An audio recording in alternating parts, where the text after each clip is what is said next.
Hola chicos, ¿cómo están? Otra vez estamos acá para otra clase súper interesante de sociología. Vamos a entonces ver esta semana los componentes de la cultura.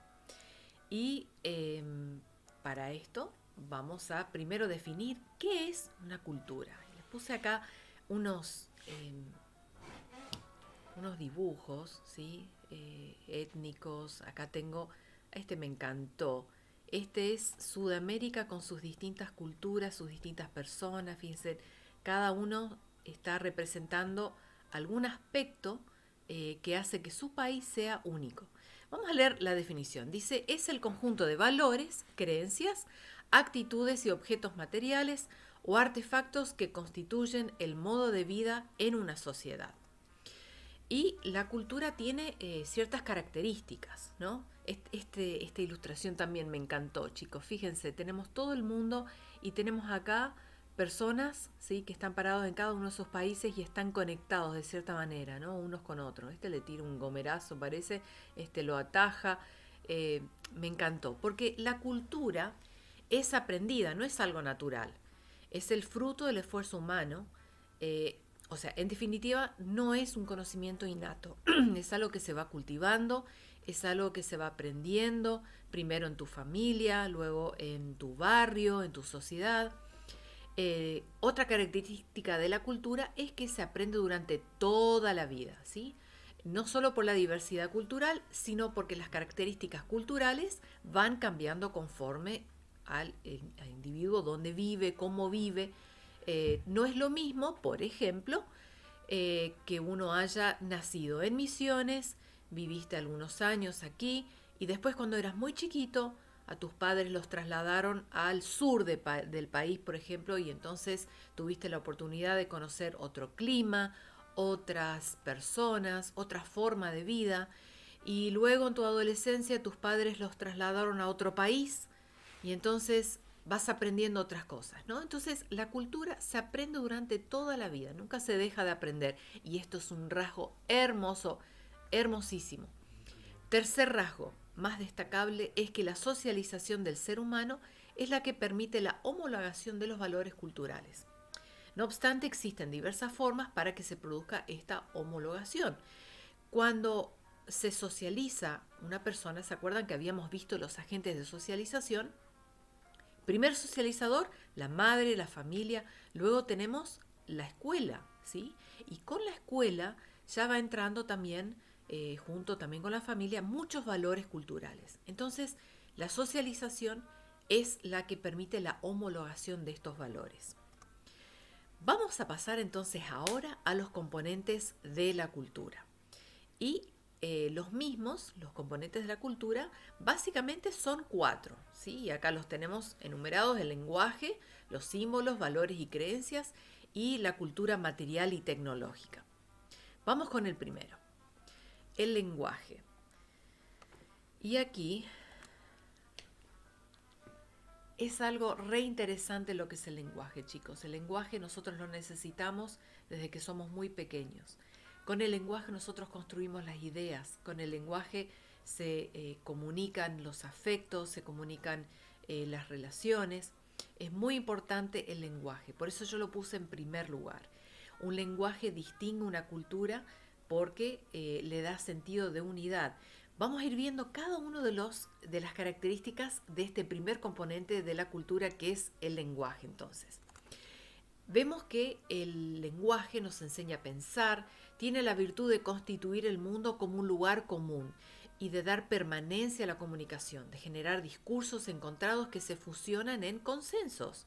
Porque puedo tener personas que piensan una cosa, otros piensan otros, y entonces se encuentran distintas posturas, se fusionan en consensos. Es parte fundamental de la cultura en general y de este no solo los idiomas que existen hasta el día de hoy, sino también de los dialectos y coloquialismos que nacen dentro de cada entorno donde se habla. Y las personas que son de acá de Misiones sabrán que, por ejemplo, el posadeño, el que es nacido y criado en Posadas, tiene un tono. El que es del interior, de Alem, de esta zona, tiene un tono. El misionero que nació cerca de la zona de San Vicente, San Pedro, tiene otro tono. El que es de Iguazú, el iguazuceño, tiene otro tono diferente. Y estamos hablando de una misma provincia. O sea que dentro de una misma provincia hasta podemos tener distintos dialectos. Yo me acuerdo estar conversando una vez con una persona que vino de la zona de San Vicente y yo creí que había escuchado, que había visto todo, pero evidentemente no. Esta persona había crecido en una zona muy cerca del río y sus padres eran de origen alemán, pero su castellano tenía una mezcla de misionero, o sea, el castellano misionero, tenía algunas construcciones como del portugués y tenía algunas acentuaciones del idioma alemán. Fascinante, fascinante. Me costó entenderlo, tuve que hacer realmente un esfuerzo y no podía creer, porque era de misiones, yo pensaba que hablábamos como el mismo idioma, pero es como un dialecto dentro, ¿sí? Hasta de una misma provincia. Ni hablar si tenemos la oportunidad, chicos, de conocer, por ejemplo, otras provincias y escuchar sus tonadas. ¿A cuántos les ha pasado que fueron a Córdoba y se quedaron enamorados de esa tonadita? Sí, no me sale, ¿no? Tendría que estar un tiempo. A mí se me pegan muy rápido las tonadas. Si voy un mes a Córdoba, probablemente voy a volver con la tonada cantante así como ellos, porque se me suele pegar. Pero cada provincia hasta tiene sus tonadas, sus dialectos, sus formas de hablar, que algunos refieren que incluso dentro de un mismo país se han trasladado a otra provincia y se han quedado anonadados porque no entienden lo que su compatriota le está diciendo. Estamos hablando de un mismo país. Ni hablar si uno tiene la oportunidad de conocer otros países, incluso de habla hispana. Hay muchas palabras que probablemente no van a entender del todo porque pertenecen al dialecto de ese lugar. Y eso es lo que conforma el lenguaje. El dialecto es una forma de identificación cultural propia y ajena, en la que poco a poco contribuye al continuo desarrollo de la cultura en un entorno determinado. Determina la comunicación en la sociedad y esto es re importante, chicos. Da un sentido de pertenencia. ¿Les ha pasado alguna vez de estar en algún lugar donde, pienso, ¿no? En algún congreso, algún lugar donde hay gente de todas partes y uno se siente como un grupo chiquito y de repente escuchas a alguien que habla o un idioma igual al tuyo o un dialecto parecido al tuyo y decís, ay, qué lindo, hay uno acá que habla como yo. Me pasó una vez estar en un país de extranjero con otro idioma y estábamos hablando digamos, en este caso, digamos, cuando yo era muy chica, el país extranjero era este, nos mudamos acá a Argentina y con mi hermana a veces hablábamos en inglés como un alivio, como por ahí nos costaba mucho aprender el castellano, entonces era un alivio hablar en inglés para hablar un idioma más conocido. Y hasta donde sabíamos, nosotras dos nomás hablábamos en inglés porque en esa época no habían tantos ciudadanos estadounidenses. Y en algún momento, me acuerdo patente, estábamos en Posadas, estábamos en la plaza, no sé, mis padres habrán estado haciendo algún trámite, cuando de repente escucho, sí, escucho un perfecto inglés. Y fui, parece, atraída por un imán hacia ahí para ver de dónde venía. Y bueno, me acerqué y era muy cara dura. Me presenté y bueno, me puse a charlar. Era alguien que justo estaba de paseo por nuestra hermosa provincia y se estaba dirigiendo a Cataratas, pero pasaba justo por Posadas porque tenía que hacer unos trámites ahí. Fue tan lindo hablar en ese momento cuando era chica con esta persona porque yo lo sentía como alguien conocido, como un sentido de pertenencia.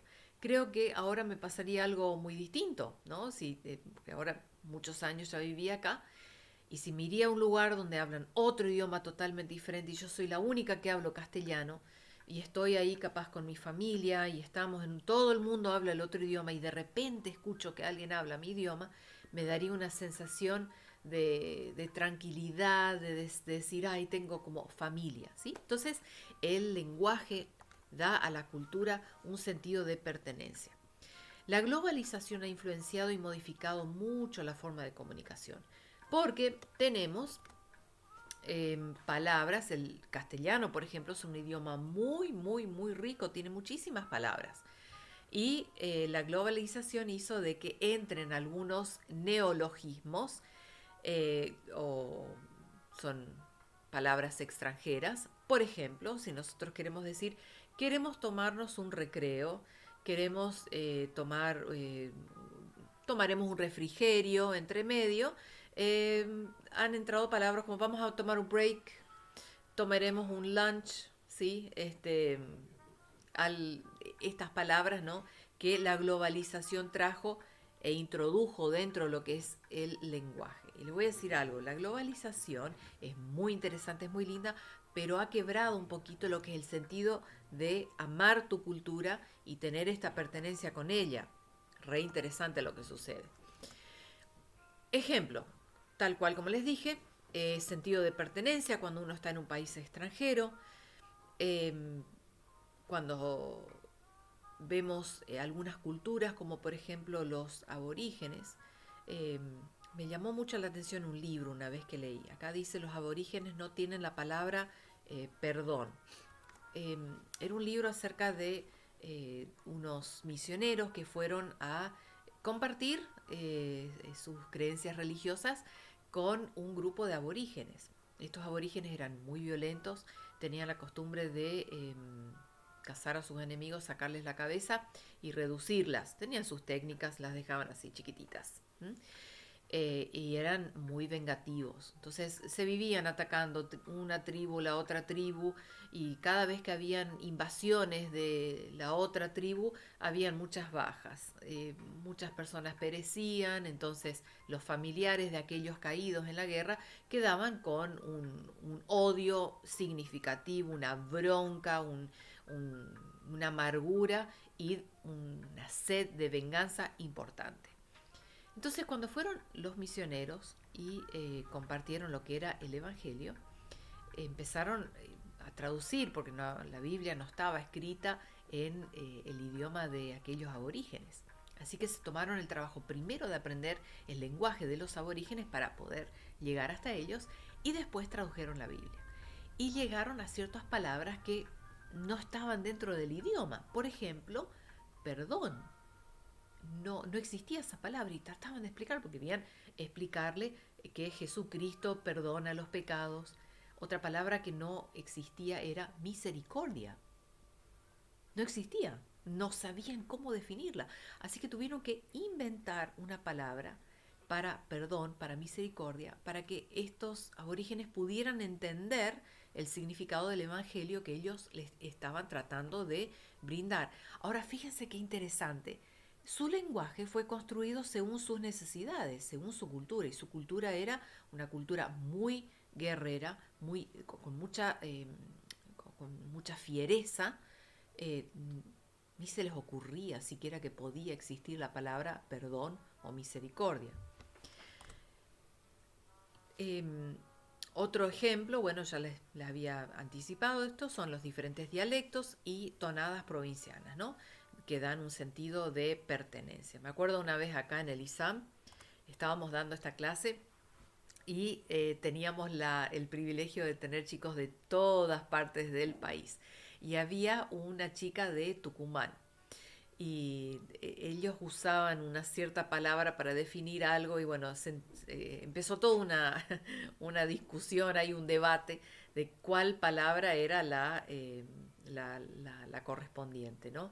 Y justo estábamos en ese debate cuando pasa otro tucumano y escucha, ¿no? Porque esas cosas tan lindas pasan en el ISAM cuando sacamos esas clases para afuera y tenemos clases tan dinámicas y lindas. Y se ve que este otro alumno venía de otra clase o fue al baño a tomar agua y escuchó.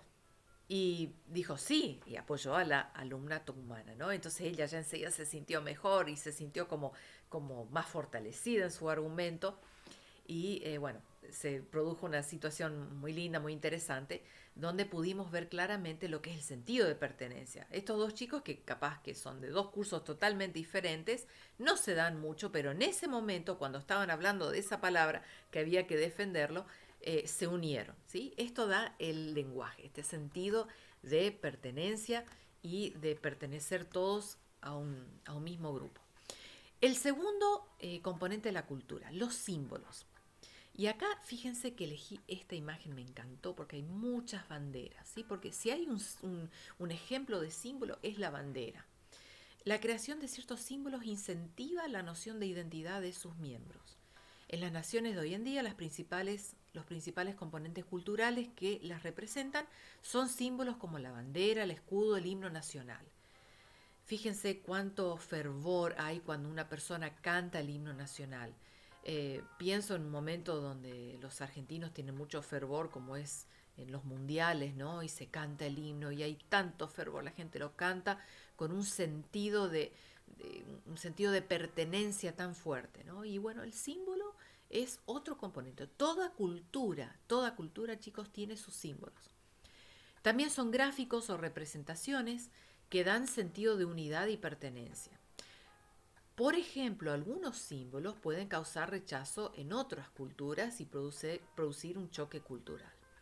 Acá me gustó esta imagen, ¿sí?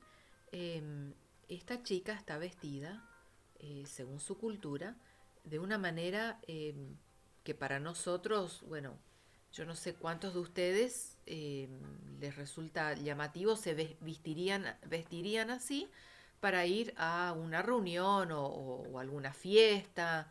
Imagínense que se casa el primo de alguno de ustedes y tiene que ir con sus mejores ropas, ¿sí?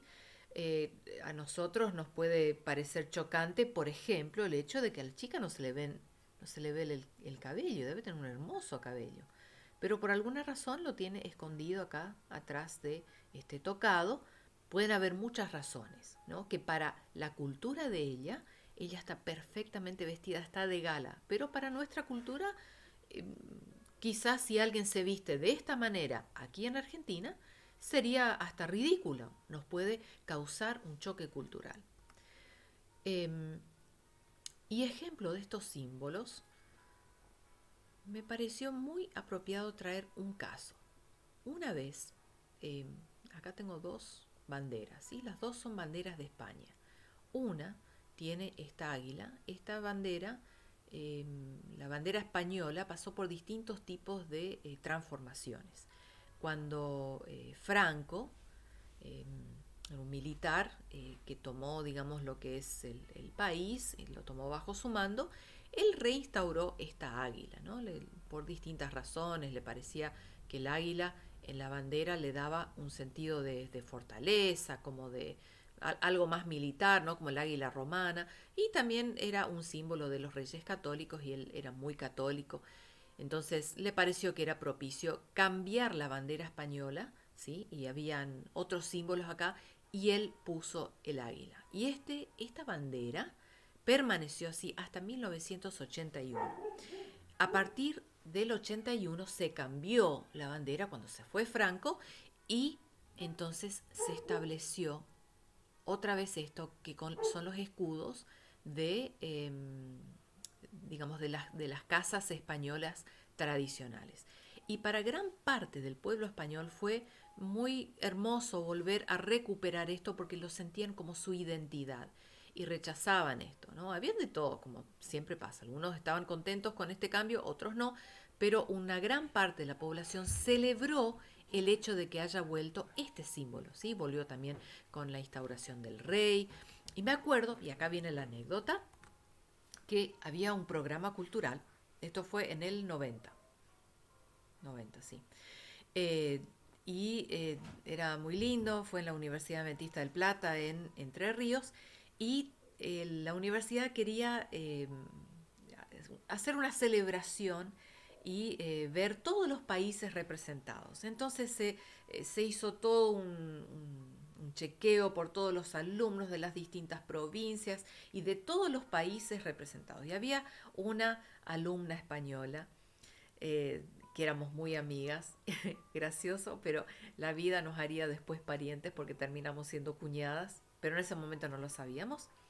Y ella estaba preparada, se había vestido ya con sus ropas, con las ropas más típicas que podía encontrar de España, y entonces estábamos listos para pasar cuando ella miró la bandera y dijo, no, yo no voy a pasar con esta bandera. Todos se quedaron mirando. Entonces ella explicó por qué. Era la bandera con el águila. Y ella no estaba de acuerdo, ella había sufrido muchísimo en esa época y tenía memoria.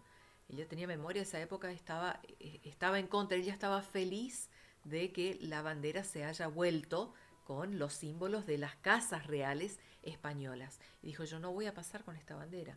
Y bueno, hubo toda una movida, me acuerdo, el programa se demoró un poco, pero se buscó eh, modificar eso, no sé finalmente cómo hicieron, si le consiguieron otra bandera española o si pegaron, si dibujaron o pegaron ahí los símbolos de las casas reales españolas para modificar la bandera y entonces sí, cuando modificaron, cuando estaba con la bandera actual, ahí pasó contenta y orgullosa.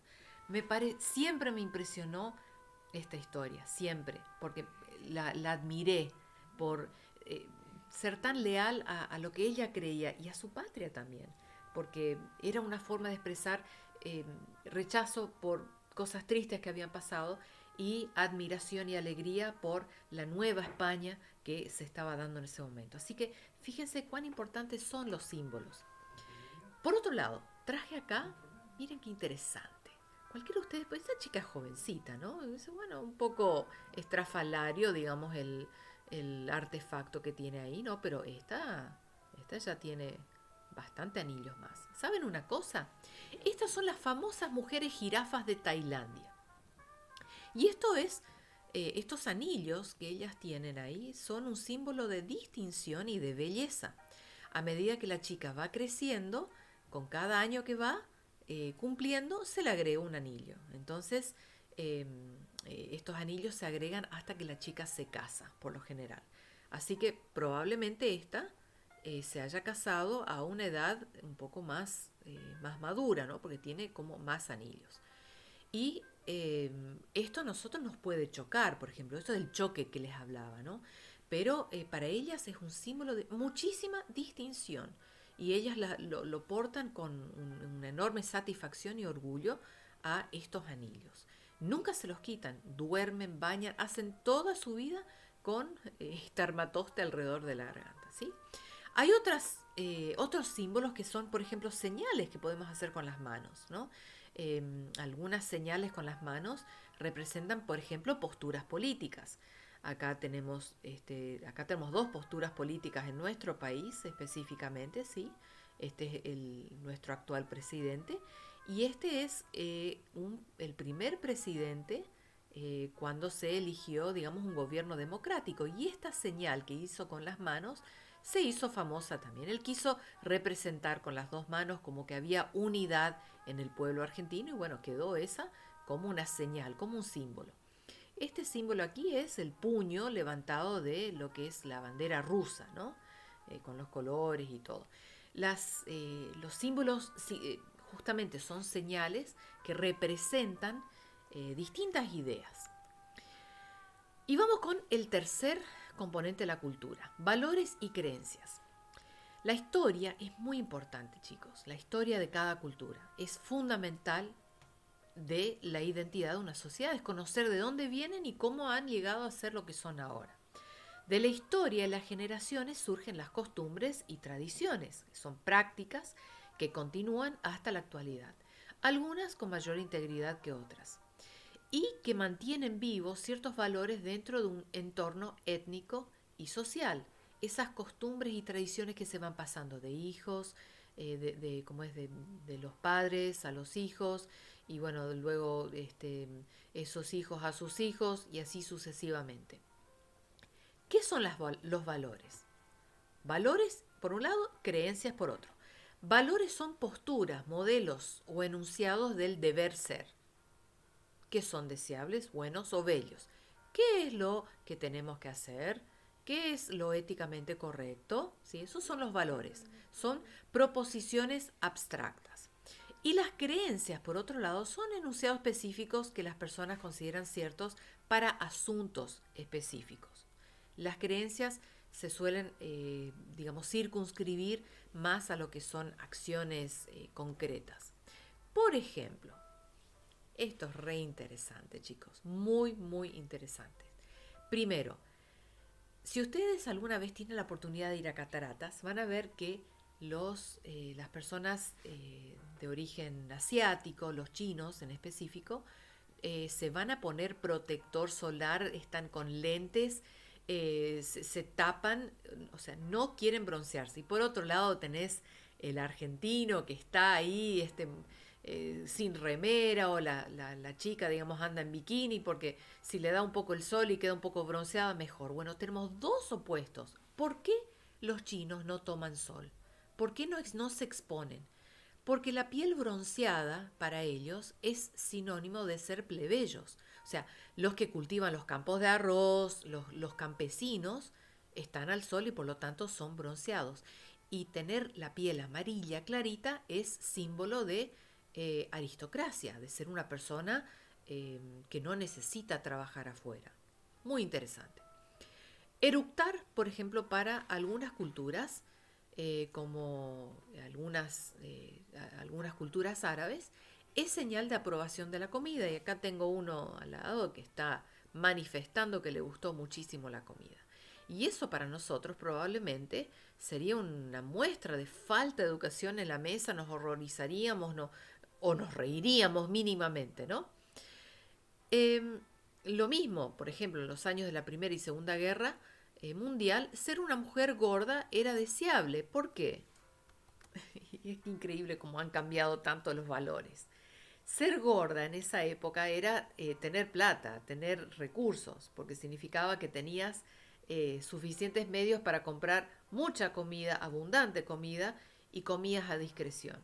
Y esos valores siguieron muchos años más, incluso con los inmigrantes que vinieron a estas tierras. Si alguno de ustedes vive acá y tiene la oportunidad de preguntarle a sus abuelos inmigrantes, pregúntenle qué pensaban acerca de las mujeres flacas y las mujeres más rellenitas. Por lo general buscaban mujeres más rellenitas porque supuestamente eran más saludables, porque habían comido mejor, porque estaban mejor nutridas. Eran valores, eran valores y creencias, ¿sí? Las personas creían que esto era así y se regían por esos valores. Fíjense cuánto ha cambiado las cosas en todos estos años. Otro valor o creencia muy interesante. Algunas familias, acá dice familias italianas, pero sé que en algunas partes de Brasil, que ha tenido inmigración de italianos, hacen esto también. Comen lentejas la noche vieja y el año nuevo.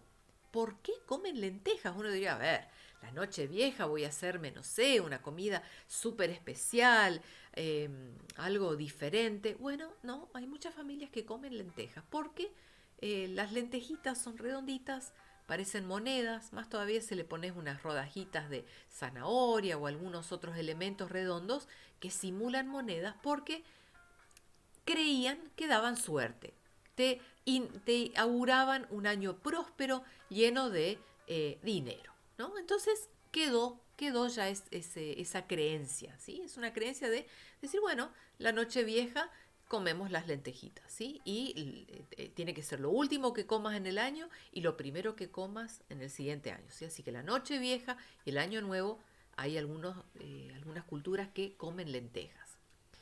Y por último, dejé lo mejor para el último. Miren estas muchachas y díganme qué opinan acerca de su belleza.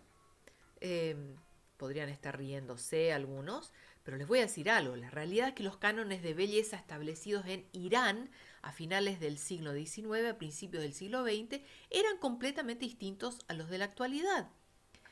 Y el que le sacó una foto a estas jóvenes era ni más ni menos que el Shah de Persia. Y a él le encantaba, le gustaba mucho la fotografía. Y gracias a esa afición por las fotografías que podemos conocer a varias mujeres que formaban parte de su harén. Y podemos ver, compartían rasgos comunes como un cuerpo muy robusto, fíjense la cinturita de esta joven, ¿sí? Acá tenemos el mentón, podemos apreciar de esta otra, esto también podemos ver, digamos, el tronco es más bien relleno. La uniceja, ¿saben lo que es la uniceja?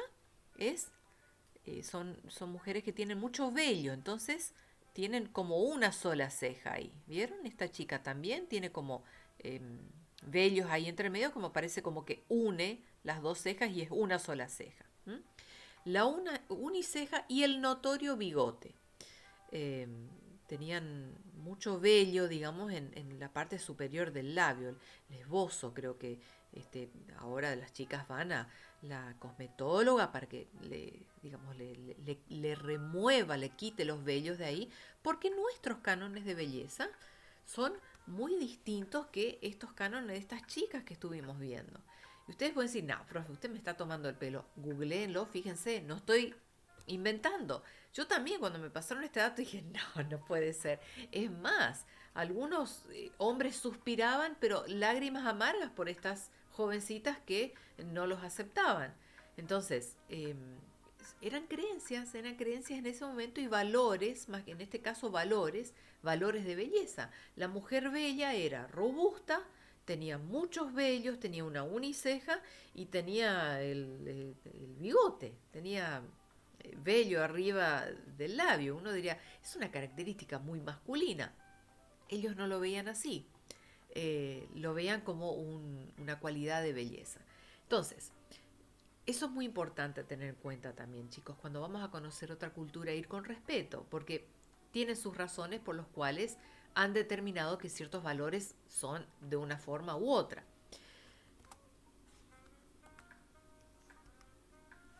Y vamos con el último componente de la cultura material y tecnológica.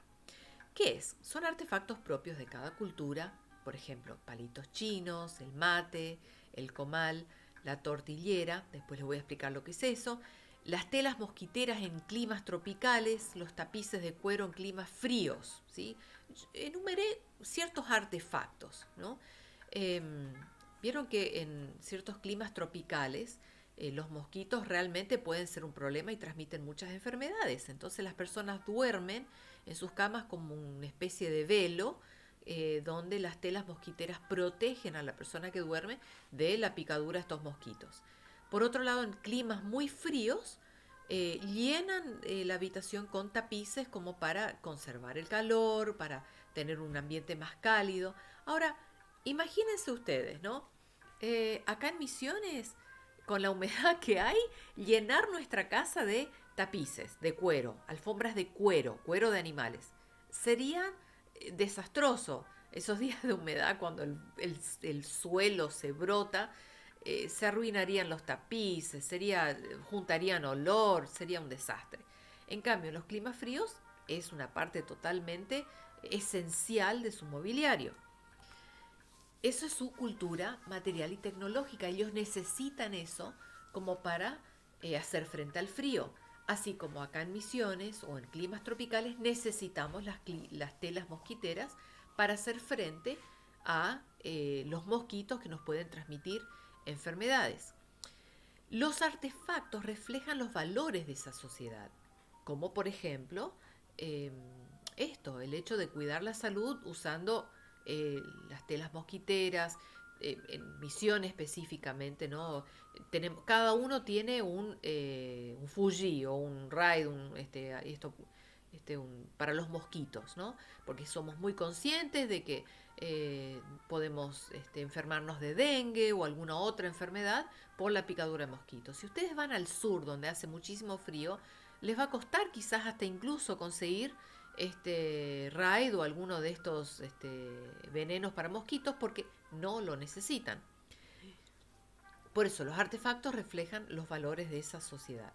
La tecnología es un conocimiento aplicado del que dispone una sociedad y que le sirve para sobrevivir. Es un vínculo de unión del individuo con su entorno para su adaptación. Y no debemos juzgar otras culturas, como los aborígenes o extranjeros. Me acuerdo de otra anécdota leído en otro libro, donde un grupo de sociólogos fue a visitar también a un grupo de aborígenes y era muy interesante porque ellos se organizaban de esta forma. Las mujeres eran las que hacían los refugios y las chozas. Los hombres no levantaban un dedo para hacer lo que eran refugios y chozas. Ellos tenían que mantenerse frescos, descansados y alertas para poder defender a la tribu si es que eran atacados. Entonces, era una pareja. Estos dos sociólogos que fueron ahí se quedaron como diciendo, wow, qué irrespetuosos los hombres, cómo dejan que las pobres mujeres hagan los refugios, las chozas, ellas solas. Y las mujeres lo tomaban como lo más natural del mundo. Y permitieron que esta pareja conviva entre medio de ellos y pudieron aprender muchas cosas. En una de esas tuvieron que mudar todo el grupo a otro lugar, entonces fueron todos en caravana al nuevo lugar y los hombres se pusieron a descansar, a hacer otras cosas, a ver qué es lo que iban a cazar para la cena, y las mujeres se pusieron a hacer los refugios. Y el hombre de la pareja occidental dijo, no, querida, yo no te voy a dejar a vos hacer el refugio, lo hago yo como hombre. Así que él se puso a cortar unos palitos, unas hojitas, hacer algún refugio para que ellos puedan dormir esa noche y que el rocío no les llegue. Y las mujeres de la tribu se turnaban, venían, se acercaban, se mataban de risa del refugio de esta gente blanca, pero era el hazme reír de la tribu. Y el hombre había puesto como podía unos palitos y se reían porque ese refugio con el primer viento se iba a caer. Entonces el cacique, que les tenía un aprecio a este matrimonio, fue y puso orden y ya mandó unas mujeres que vayan y ellas le hagan un refugio como la gente. Así que fueron las mujeres, después de reírse un buen rato, y le arreglaron entonces, le hicieron un buen refugio y los hombres lo invitaron al hombre, al sociólogo, a ir con ellos a una cacería. Así que él tuvo ese privilegio y fue. Él llevó un arma porque tenía miedo. Y entonces vio como tenía sus flechitas, todo, y bueno, fueron, iban a cazar un animal, bueno, apuntaron todo, y entonces lanzaron la flecha, lo voltearon al animal y fueron a recuperar la flecha. Porque las flechas eran muy utilizadas, reutilizadas, y perder una flecha no estaba buena. Eran flechas que ellos se tomaban todo el trabajo de hacer con un cuidado porque tenía que tener una aerodinámica especial para ir hacia donde ellos querían apuntar. Y entonces el hombre le mostró el arma que tenía al cacique y dijo, mirá, dice, mirá mi flecha. Y hasta incluso, bueno, pegó unos tiros, se asustaron muchísimo los aborígenes, no estaban acostumbrados a ese tipo de explosión. Y el cacique quedó mirando, ¿no? Y por eso digo, siempre hay que respetar. ¿Saben lo que le dijo?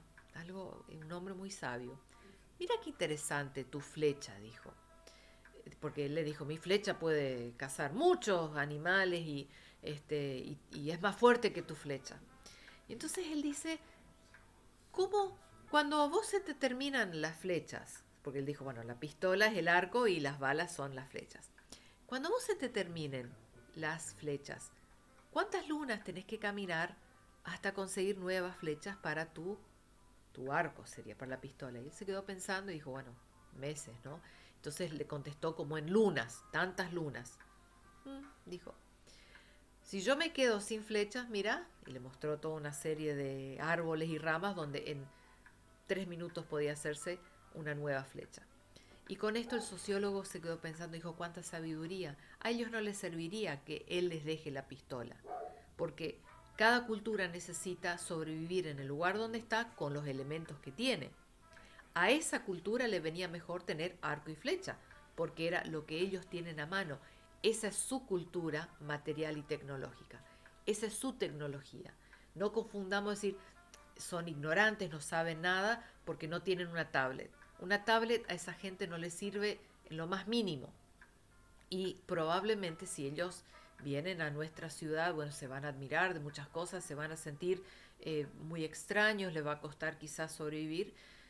A la larga lo van a terminar haciendo, pero les puedo asegurar que si es al revés, si nosotros tenemos que ir a la selva y con nuestro conocimiento sobrevivir ahí, muchos de nosotros vamos a perecer. Entonces, es muy importante tener respeto por la cultura tecnológica de cada pueblo. Por eso no debemos juzgar a otras culturas, sino tenemos que tratar de comprenderlas. Y acá puse un ejemplo, ¿no? ¿Se acuerda que les había dicho en México lo que es el comal, la tortillera? Para nosotros hasta incluso comal, no sabemos qué es esa palabra, y tortillera hasta puede tener algún tipo de otro significado o connotación. ¿Qué es el comal? Este es un comal original, ¿sí? Esto, por ejemplo, podría pertenecer perfectamente a un quincho de una familia mexicana, ¿no? Tiene, digamos, esto está hecho con barro, acá se hace fuego y acá hay una chapa que se calienta y ahí arriba hacen las tortillas. El, el hombre mexicano, hombre me refiero a hombre o mujer, ¿sí? El mexicano, la mexicana, tiene la tortilla como el pan para nosotros. Todas las comidas giran en torno a las tortillas de maíz o de trigo, con distintos rellenos, distintos envoltorios, pero la tortilla es lo básico, es muy importante dentro de su cultura. No, no conciben una comida sin tortilla. Me acuerdo una vez cuando fuimos a México con mi esposo y queríamos probar todas las comidas posibles porque uno va a un país y quiere absorber su cultura y ver qué es lo que comen, cómo viven. Y la persona se dio cuenta enseguida que éramos extranjeros y nos dijo, bueno, quieren, habíamos ido a comer un ratito después de la hora del almuerzo, después nos enteramos que, digamos, en ese sentido hay que ser más puntual con el almuerzo, y entonces nos vio extranjeros y dijo, bueno, ¿quieren que le prepare no le dijo tallarines, eh, pasta, ahora no me acuerdo el nombre, pero quería hacer referencia a fideos, ¿no? Espagueti, no, no me acuerdo qué nombre le puso, era fideo. Y yo no quería comer fideo, fideo tengo acá. Entonces le dijimos, no, queremos comer tacos. Y nos miró, no, los tacos son para la mañana, los tacos son de desayuno. Uy, dijo, bueno, disculpen, no, no sabíamos. Bueno, entonces mi esposo le dice, bueno, qué tienen usted para ofrecernos? Eh, fideos no nos interesa, queremos saber lo que ustedes comen. Bueno, dice, le podemos hacer unas piratas. Ahí, bueno, ¿y cómo es eso? Bueno, una tortilla, bueno, nos dijo lo que tenía, por ahí se doblaba de forma diferente, el taco es más chiquito, la pirata es un poco más grande. Bueno, eso dijimos, eso queremos. Así que el hombre nos preparó esa comida, estaba muy contento que nosotros queríamos comer su comida típica. Y bueno, lo disfrutamos mucho, le pedimos que nos dé picante porque nos gustan los picantes y él se sentía muy complacido que nosotros hubiéramos pedido lo que ellos comían. Entonces nos quedó mirando y dijo, ¿y ustedes? Dice, como nos veía tan entusiasmados con las tortillas, dice, ¿ustedes no comen con tortillas? No, le dijo mi marido, hacemos tortillas muy de vez en cuando queremos hacer algún plato parecido al mexicano, pero no comemos tortillas. Uy, dice, no me imagino, no, dice, no me puedo imaginar una comida sin que haya tortillas. Y nos resultó muy llamativo. Y después nos dimos cuenta que este artefacto acá es como una prensa. ¿Vieron? Esta tiene una manija, acá hay un hierro, acá ponen la masa y esto negro es la otra parte de la prensa. Bajan, lo aprietan y entonces esta masa se expande y queda justo bien redondita la tortilla que la ponen arriba del comal y las hacen rapidísimo, ¿sí? Y en lo que menos tiempo que canta un gallo, ya tienen hecho unas cuantas tortillas listas para degustar con distintos rellenos para los distintos platos. A tal punto la tecnología mexicana llegó, digamos, a lo que es la influencia, que fíjense esta cocina a gas. Hasta acá estamos todos iguales, ¿sí? Tienen 1, 2, 3, 4, 5, 6 hornallas y el horno. Pero ¿qué es esto que está acá en el medio? Es el comal. Nada más que este comal es a gas. Este comal es a leña. Este es para el quincho. Pero este es para la cocina. Todas las cocinas en México, chicos, tienen el comal. Porque vos compras las tortillas, tenés que calentarlas para luego prepararles en alguna comida. ¿Dónde en Argentina vamos a conseguir una cocina acá? No existen. Entonces, esto es otro ejemplo de cultura material y tecnológica, ¿no? Cuando por la cultura del lugar la tecnología se adapta para que su vida sea más fácil. Por ejemplo, otro ejemplo, Brasil, qué rico café que se toma en Brasil, por favor. Y si quieren ver gadgets o artefactos interesantes para hacer un mejor café, vayan a Brasil, chicos, porque van a encontrar cada cosa tan interesante, porque claro, como toman tanto café, se esmeran en hacer artefactos que les sea más cómodo preparar y filtrar el café. Lo mismo, el bolso para el mate. El bolso para el mate no lo van a encontrar en otro lugar.